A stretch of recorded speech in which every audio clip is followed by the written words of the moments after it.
welcome to Tickle.Life's podcast, where we pull back the curtain and we ask the sex experts, what's their sex life like? What's their relationship like? What's their dating like? And I have, for our today's show, well, first of all, you probably don't know who I am. So I'm Gaia Morrissette. I'm your host. I'm a holistic sexual wellness specialist. And on our show today, we have Christopher Hoffmann, who is a gender activist. So welcome, Christopher. Tell us all about what that means. Yay. What the gender activist is for me is I'm not questioning my gender expression and trying to park it between masculine and feminine. I'm actually trying to expand my entire gender expression so I can make choices from wherever the strongest place is in that range. Beautiful. Okay, so let's talk about drag, dressing in drag, experiencing drag.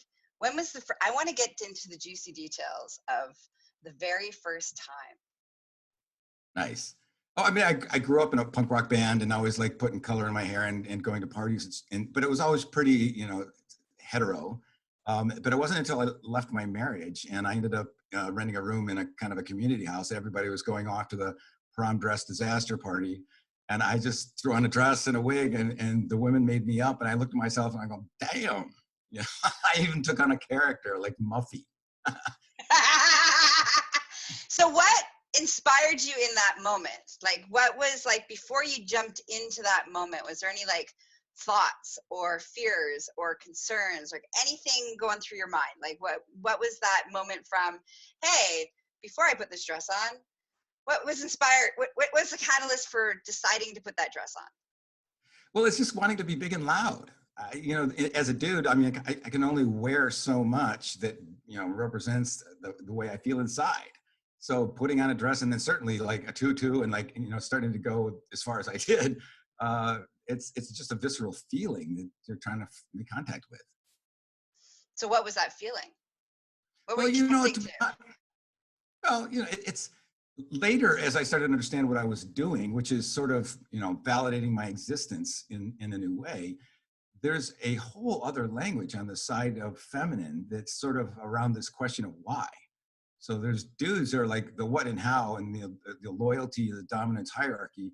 But when you get over to women, there's this like, why are you doing it that way? So there's this feeling of wanting to explore that. Like, how about if I just stand over there and kind of give up my innate power and privilege and dress this way and see what it feels like. But in that moment, that's the enlightened version of you where you've been in this for a while. So I want you to go back to that first moment. Like really in that moment, what was your thoughts of like, as you put on this dress, what were some of the thoughts that were running through your head? What were some of the experiences? Right. Well, it literally was this character came over me, this Muffy character, and she was just like so funny. I mean, ridiculous. Like I saw pictures of my smile is so big, and I'm just like, she wanted to have friends so bad. So you look at somebody's scarf, like, oh my God, I love that scarf. I want to have that scarf. Can I wear that scarf? Can I join your party? It's just ridiculous. And so, was it freeing? Was it Totally. Yeah. And how was the response of the people around you? Oh, they were just like loving me. They were loving me in such a clear and overt way that if I stood in the room as a dude in my, whatever, I'd be insecure about whether anybody even saw me. Mm-hmm. So it gave me permission to sort of just like go into a group of 6 people and say, can I hang out with you guys? Nice. And so did you do that? So did you get and you said all the girls were making you up. So what was that like in that experience? You get a lot of attention. Totally. I mean, it was just so silly. And it just kept going after that. You go, oh, that was fun. I wonder how I could top that the next time. Awesome. Was there any like was there coming down? Was there any kind of like resistance of like, I can't believe I did that? Was there any internal judgments? Were there any external judgments? Like, did you experience any of those things? I mean, that's a good question. I think I've done so many crazy things, and you sort of walk out on the street after all that, and you go, "Am I good? Like, am I at peace with that?" And Okay, nobody died. Nice. So moving forward. So then you were like, I just want to continue doing that. Why? So then what happens? Tell me the evolution. Right. Well, it's sort of then what happened is my daughter wanted to move to New York and be a costume designer for drag queens. And I don't know where I got my drag, either from you or, but she eventually confronted me and says, Daddy, you just need to admit you like dressing up in drag.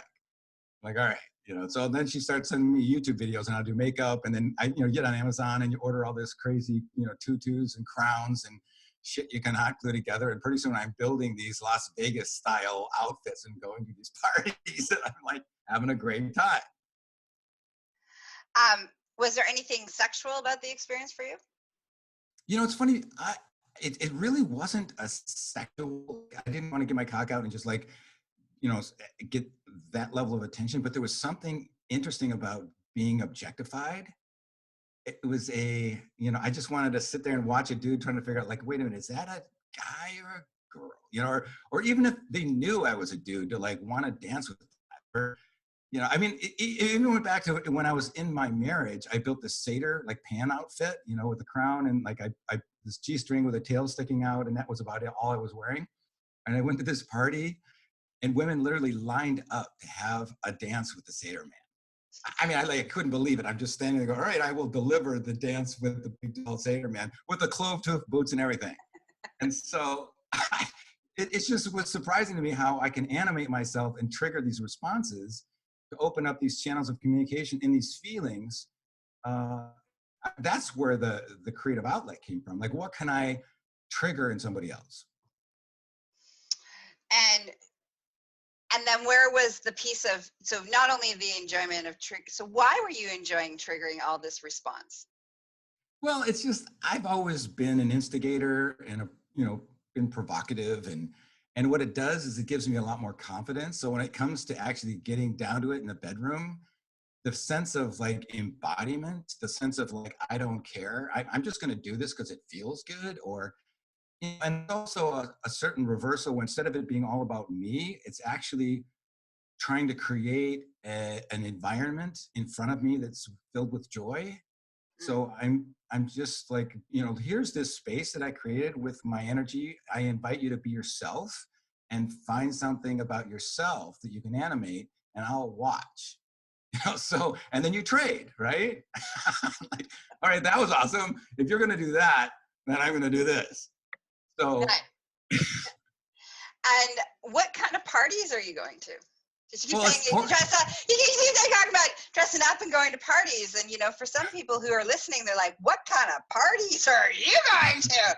So let me find out for our audience right.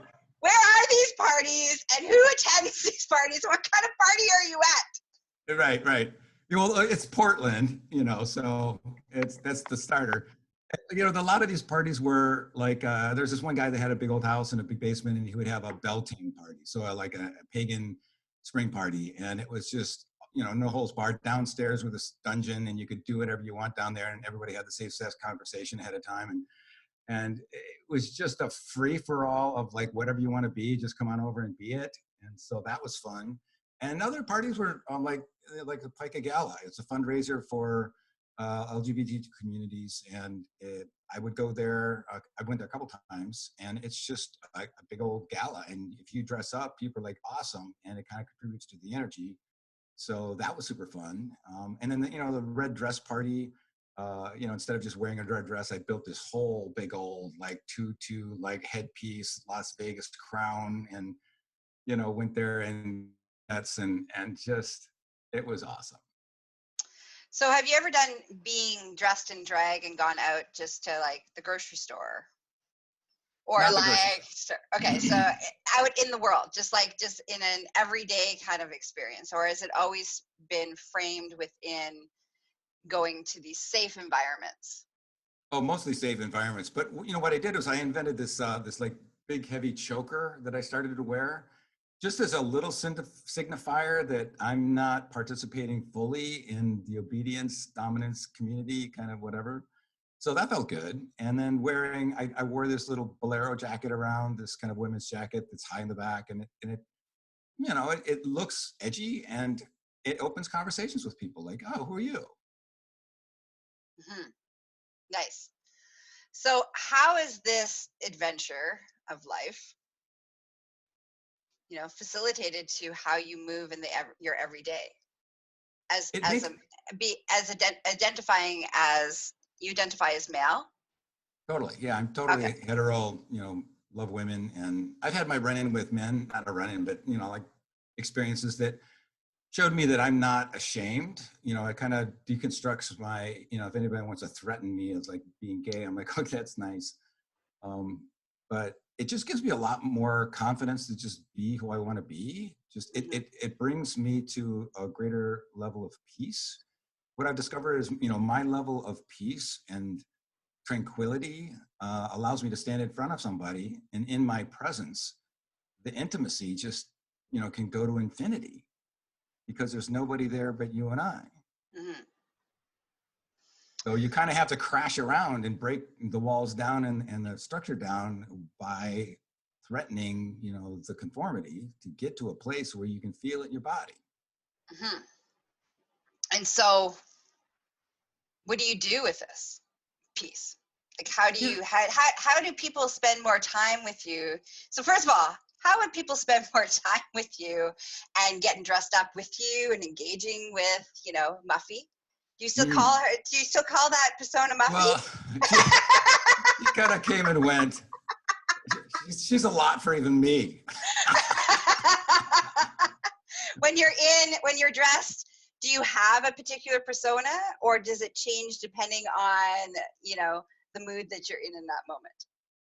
To be honest, it's kind of waned a little bit. It was a big phase, and right now I feel so much more kind of at peace. I don't need to dip in as much, but if there's a big thing coming up and I get all excited, I'll build something. Like the next thing I want to build this just as far over the top cowboy as you can possibly go, with the chaps, like white fur chaps and jacket and like big old like platform boots and the hat and everything. And I want to go do a burlesque show where I come out and just be as ridiculously big fat cowboy as possible, and then come to this moment where I don't want to be a cowboy. Fuck this cowboy. And then slowly do the striptease, like I'm just going to get rid of this cowboy outfit and just be myself. Nice. And right, and then just kind of have it be really vulnerable.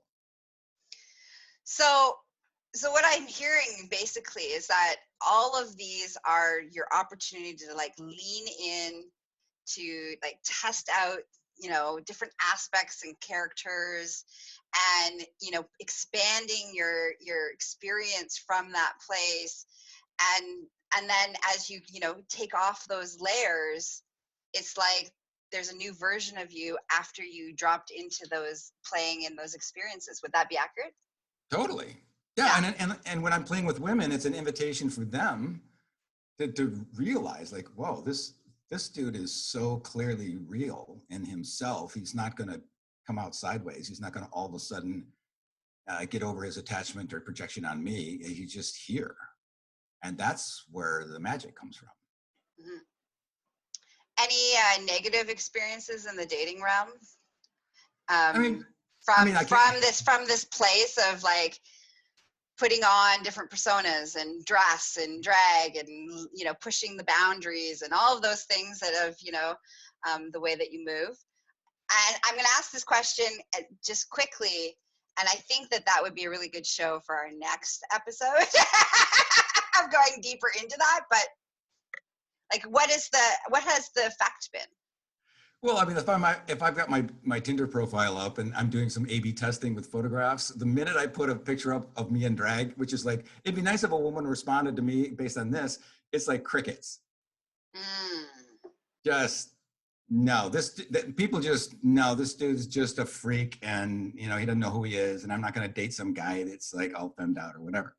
So it's difficult because the signaling in the pop culture, they have no idea what it really means. Mm-hmm. All right. So we can dive deeper into that next time we talk. Woo! So how do people spend more time with you? I've got a website, heartandgear.com. Tickle.com. You can look at my persona. I'm going to put up a calendar. I'm doing a one-man show off Broadway right now. We're rehearsing it. It's going to be awesome. It's a whole Rhino Man story. My one-wheel motorcycle company went totally viral, and I learned a lot from that. And then as my transition into being, like a fully embodied person, it's a great story to share. So that's my main focus right now. So look for me, and I'll be around. And don't you have a book? All right, Heart in Gear. Heart and Gear, An Engineer's Erotic Journey to Freedom. And there's a button on my heartingear.com page. You can buy the book. Beautiful. And we'll make sure that all the links and all the ways that, what about social media? How do they follow you on social media? Everything's Heart and Gear. Instagram, Twitter, Facebook. You'll find me. Okay. A lot of fun. And all the links will be in the show notes, so you guys can, make it easy. You just have to click. You don't even have to research. So thanks, Chris. Delight. This was wonderful. It was lovely. It's always lovely chatting with you, and I can't wait to see what other episodes we can dig deeper into and explore. Find out forward to it. All the things, juicy things about you. Mwah. And everybody can follow, Tickle.Life podcast. It'll be in all of your favorite platforms, as well as make sure you check out Tickle.Life for all of your sexual wellness education and needs. Have a juicy day. May it be filled with exploration, and maybe outside your comfort zone a little bit. Bye.